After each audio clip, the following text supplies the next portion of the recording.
essendo un appassionato di politica, sono qua da 23 anni più che altro, e ho seguito abbastanza, conosco abbastanza la politica italiana. So che per loro non sarà facile, sarà duro, sarà durissimo, dovete tenere duro. Tengo a precisare una cosa, io sono un elettorato del Partito Democratico e purtroppo mi sono stufato. Mi sono stufato perché sembra un continuo presa in giro, Della realtà viene capovolto facendo vedere delle cose, sinceramente cercando di descrivere delle cose in un modo che ti fa stare male a volte, ti fa stare male a volte.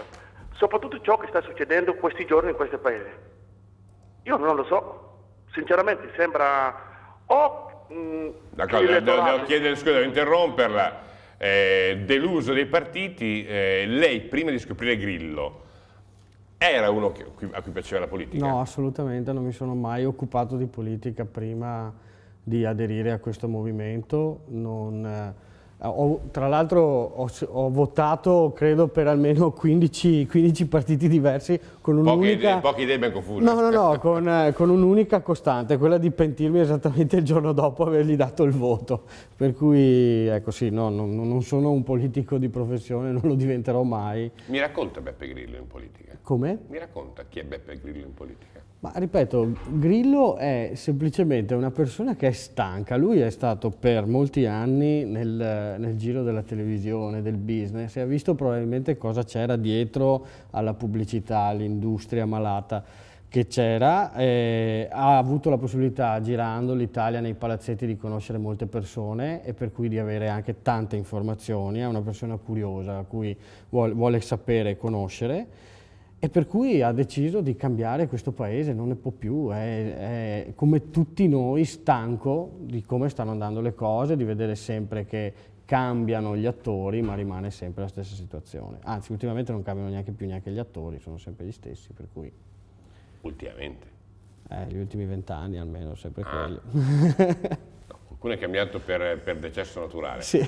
Telefonata, buongiorno. No, scherzo a parte, poi la Seconda Repubblica ha portato al tuo riposo.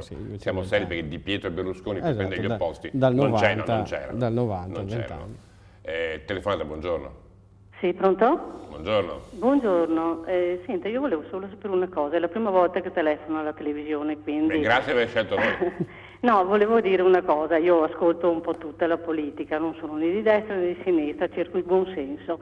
Volevo chiedere, prima il signore ha detto mi scusi, di questi politici che vengono pagati 30.000 euro al mese. Io faccio una domanda sola.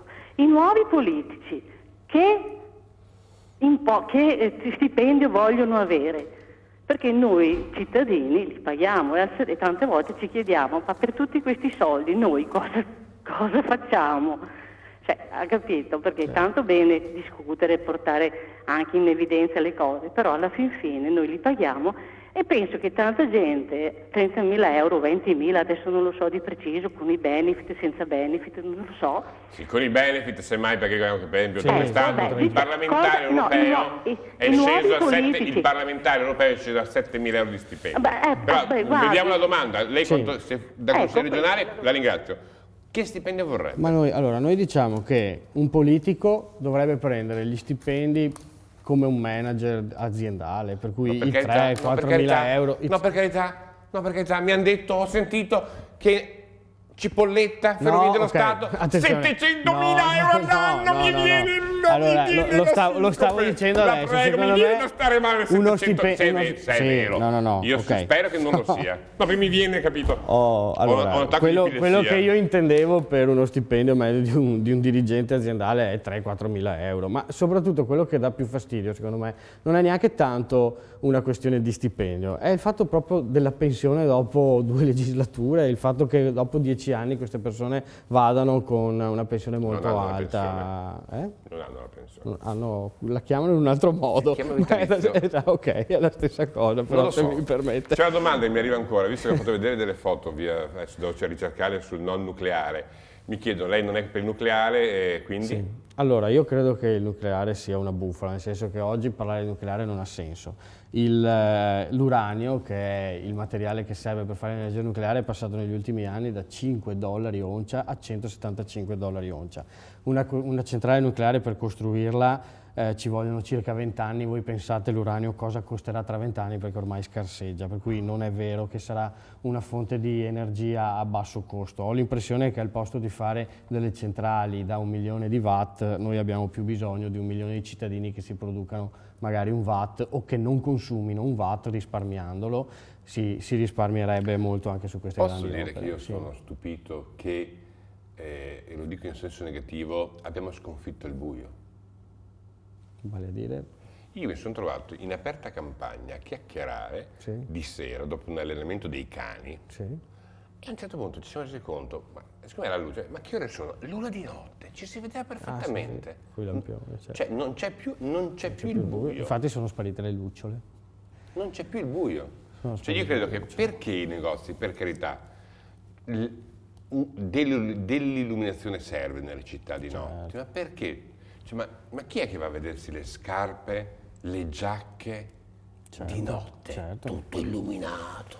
Ma infatti il problema più grosso che noi abbiamo in questo paese è lo spreco di denaro pubblico, lo spreco di energia, lo spreco di acqua, per cui secondo me ogni piano che deve essere fatto in qualsiasi settore deve partire da lì, deve avere una ottimizzazione di quello che abbiamo. Ripeto, noi non abbiamo bisogno di nuove centrali, abbiamo bisogno semplicemente di consumare meno e si può con le tecnologie. La cosa che di solito mi viene detta, l'ultima trasmissione forse l'ho fatta proprio con lei, dove un esponente partitico di un altro partito mi diceva torneremo a vivere sugli alberi. È l'esatto contrario, io voglio andare avanti. Oggi le tecnologie ci sono tecnologie fantastiche che con motorini a 24 volts per esempio mi scaldano l'aria senza consumare energia per nulla, con la coibentazione corretta possiamo risparmiare soldi nelle nostre case, tenendo le nostre case fresche d'estate, calde d'inverno. Invece veniamo tenuti in questo coma farmacologico, in questo medioevo, perché dobbiamo arricchire sempre gli stessi. La tecnologia c'è, io voglio andare avanti, voglio vivere meglio,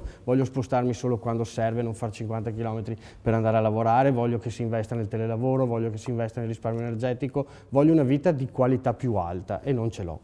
Allora, vi ricordo che se nella pagina del gruppo trovate sia nella Voce del Mattino sia nella Voce del Mattino bis l'elenco dei candidati che presentiamo giorno per giorno e vedrete che appunto l'ospite di oggi torna sabato 20, perché a tutti quanti abbiamo dato la possibilità di 2 incontri ciascuno.